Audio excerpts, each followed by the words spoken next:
If you live in South Africa, you are guaranteed two things. One, a taxi driver will cut you off on the road. Number two, you are guaranteed a mid-sized SUV like this.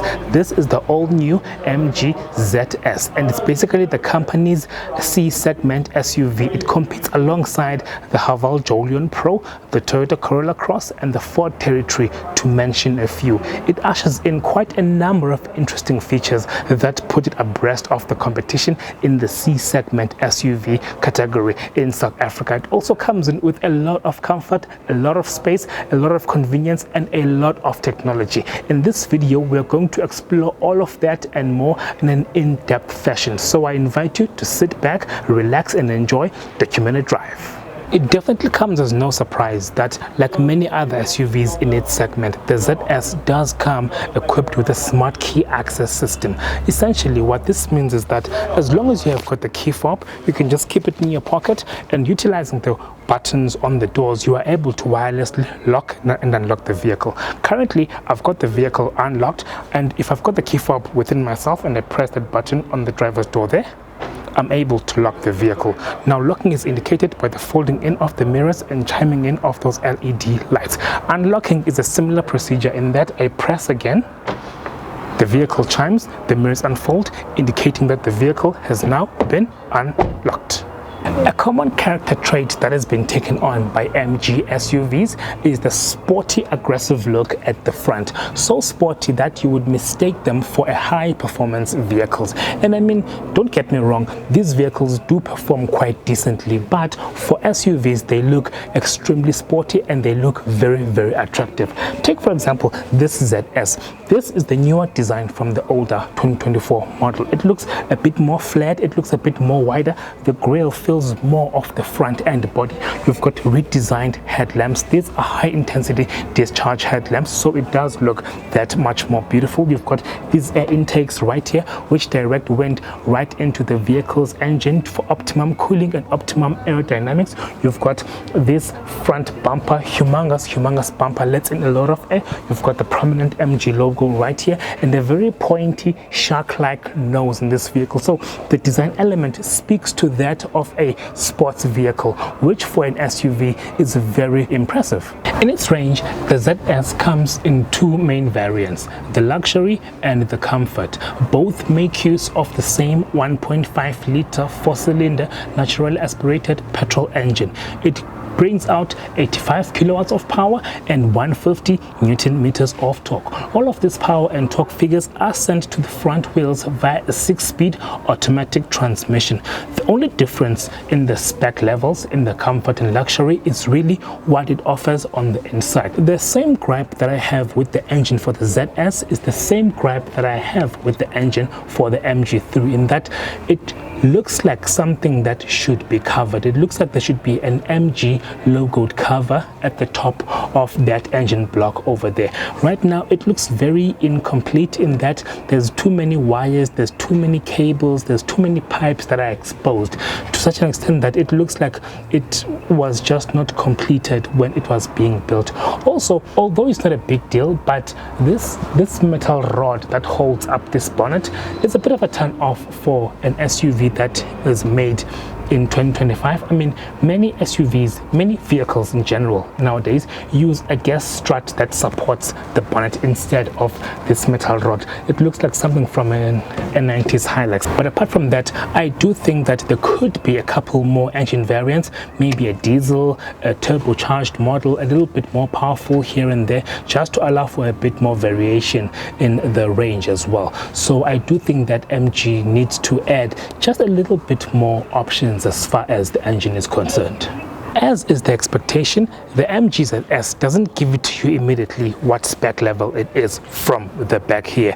And what I mean by this is that there's no fancy logos or writings that tell you whether this is a comfort or a luxury. And that has come to be my personal favorite feature, because you don't just get to judge this vehicle by reading what spec level it's got at the back here. With that said though, I do want to show you something even cooler than that, and it's the vehicle's extremely spacious boot. Very spacious, very practical as as well. You've got those dual anchorage points at the back there. You've got this flip up cabin that reveals a spare tire. You've got a red triangle with dual storage points, and you've got this privacy shade protector over here to protect all of your precious cargo. Further to that, the capacity of the boot can be further expanded by folding down those two rear seats in a 60-40 fashion to further increase the capacity, and you can be able to load like little furniture items, etc, etc. So it's a very spacious but simple boot.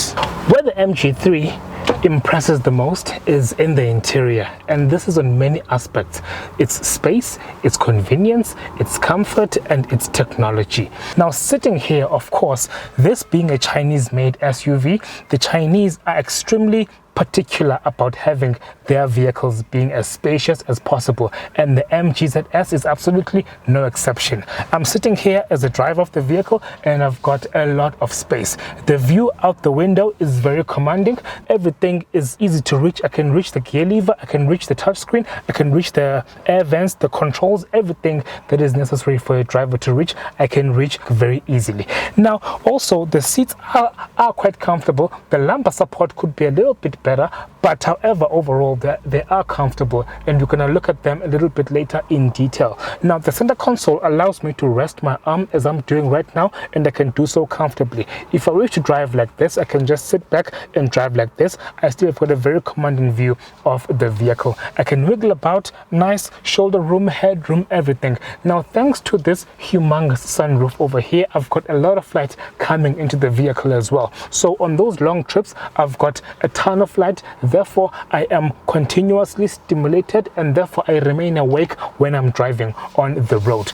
Now, the material that has been used on the interior of the ZS is what impresses me the most, because on top of the dashboard here, just by looking at it, you get the idea that this could be leather. In actual fact, it's hard plastic, but the fact that it looks like leather is enough for me, because if this were actual leather, this vehicle would be very, very expensive. But this they have settled with hard plastic that looks like leather. It's also graced with this stitching at the front here. It runs all the way from the passenger all the way through to the driver's side. You've got these 6-sided air vents right here, which look very nice. Now, the one part of this vehicle's dashboard that is made of actual leather is the fascia. The fascia right in front of the passenger. This is actual leather. It's made of this white single stitching that also runs across. It is very visible. It is also very, very nice indeed. Now, the driver does have a bit of leather on the side here as well. Not as much as you will find in the passenger, of course, but there is nonetheless quite a bit of leather. But I must say, this hard plastic and leather combination does make for a very beautiful complement. And also, there is a bit of storage over here for the passenger for things like, for small items like cell phones and pens and what have you.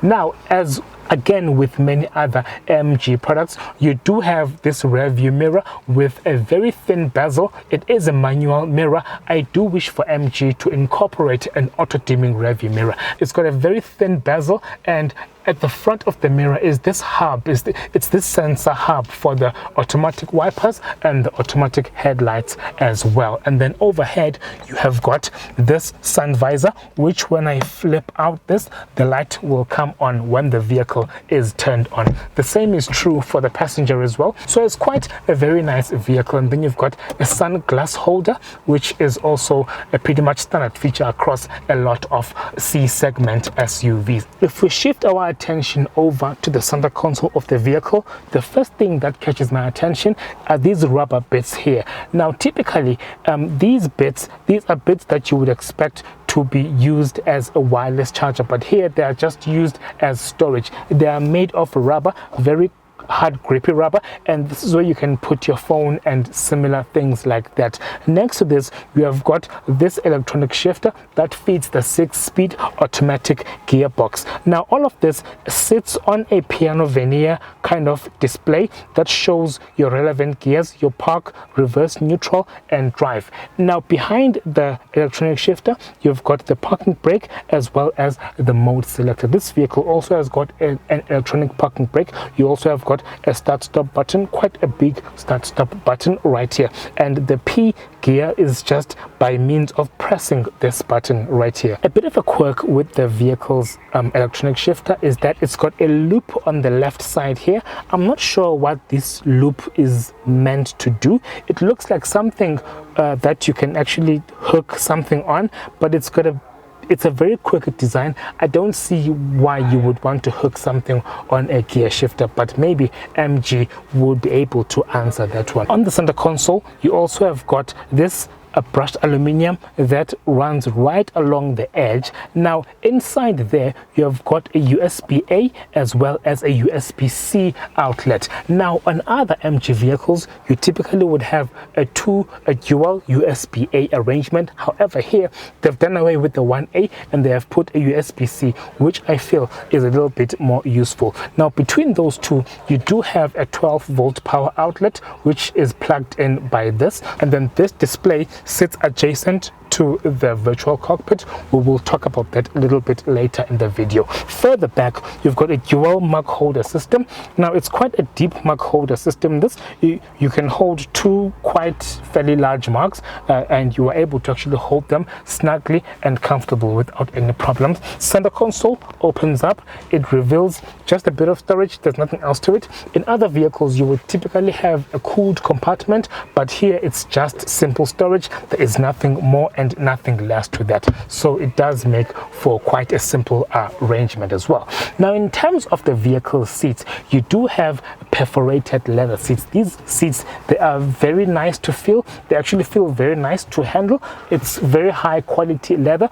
Unfortunately they are not cooled, neither are they heated, but if you were to add such functions they would facilitate the heating and cooling quite efficiently, I might add. They are very nice to look at and they do feel quite nice. You do have this stitching, white stitching that runs across the entire seat, and you do have also an airbag embedded into the seat right here, so it's quite a comfortable seat to sit on. Now if we shift our attention to the dual screen setup in the vehicle with the screen immediately in front of the driver, this is the virtual cockpit. Now the virtual cockpit of the MGZS packs in a lot of information by virtue of it being electronic, so every bit of information that you need is displayed on the screen instantaneously, and that is what makes it a very convenient thing to have in a vehicle. Everything that you need is displayed, and it's displayed in such a way that the signage is universal. Moving over to the left side of the vehicle, this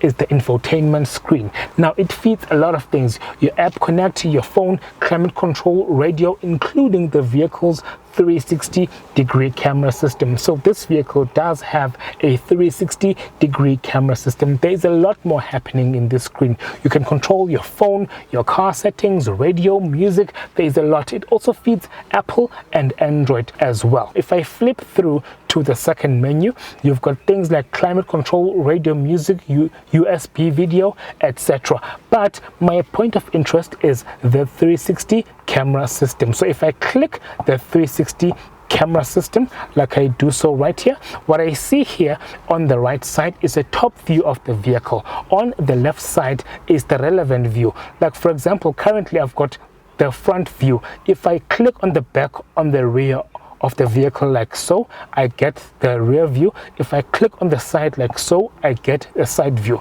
If I click on the other side, I get another side view. Essentially, the 360-degree camera system is built to ensure that no matter how tight of a space you are maneuvering through, you are never going to bump anything. You can look at how close an obstacle is, and you are able to prevent or take the relevant measure to avoid hitting that object. That is the convenience of a 360-degree camera system, and I like the fact that MG have kept it simple. The most commendable thing that I love about this vehicle, about this system, is the fact that it is not over the top. It's not overwhelming. Not every feature in this vehicle can be accessed through this screen. For example, the climate control system can be accessed by these physical buttons at the bottom of the screen right here. You don't need to fiddle through the screen to gain access onto the temperature controls for the vehicle. And I think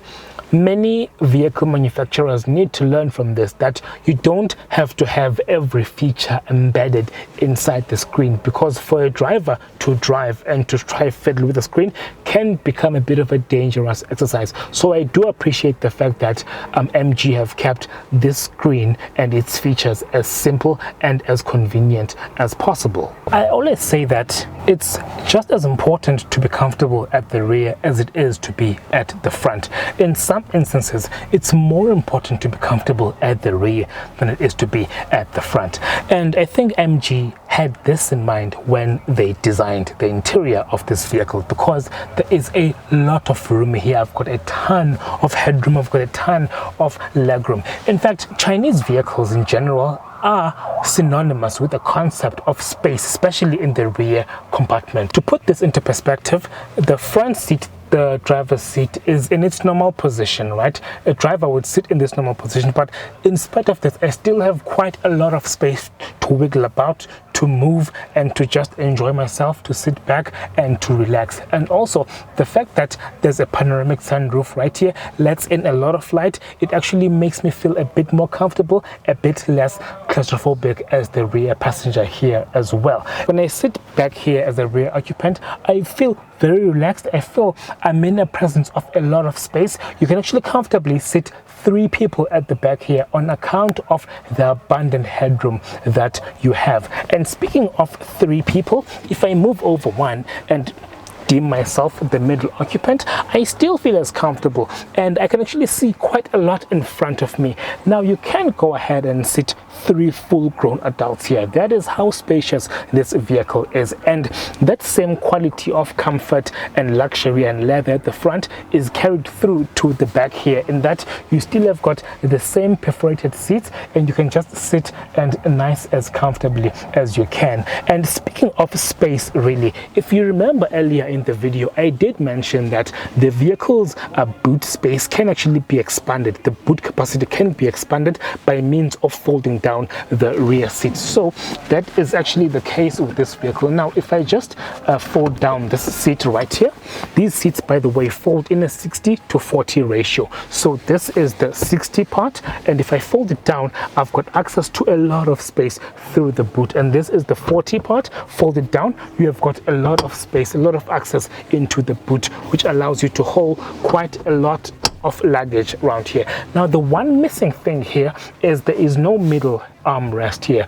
Typically in an SUV or even a crossover, you would have a middle like armrest, which would normally have cup holders or a bit of storage, but here you don't have that. So I would like to see a bit of that into the future. Now when you look here, when you sit here, you also have got this dual air vent system right here. Now this dual air vent system is actually quite nice. Although you don't have any air vent controls, you do have 2 dual air vents. You also have got a single USB-A. Now as they've done at the front, I would like for MG to also incorporate a USB-C Type-C here, because those are becoming quite popular. I don't see many people using a lot of USB-As, so I think we can ditch USB-As in favor of USB-Cs. With that said though, the vehicle is extremely comfortable at the back here. I mean, the drive shaft hump is there, but it is not like as intrusive as with many other models. And I mean, many other companies have done their best to get rid of the drive shaft hump, but here it is right here.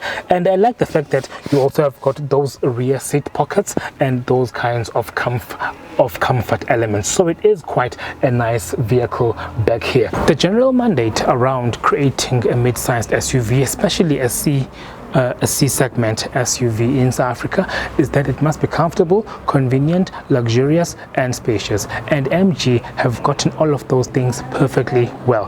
There are a couple of gripes that they could change here and there, especially as far as the engine is concerned. However, the ZS is an overall comfortable and spacious vehicle, and it is something that is worth selling in high volumes in the country. And I do hope that you guys have enjoyed this review as much as I've enjoyed filming it for you. Do stay tuned for the next one to come on the Documentary Drive channel. Until then, stay tuned and stay safe. I'll see you guys on the next one. Take care.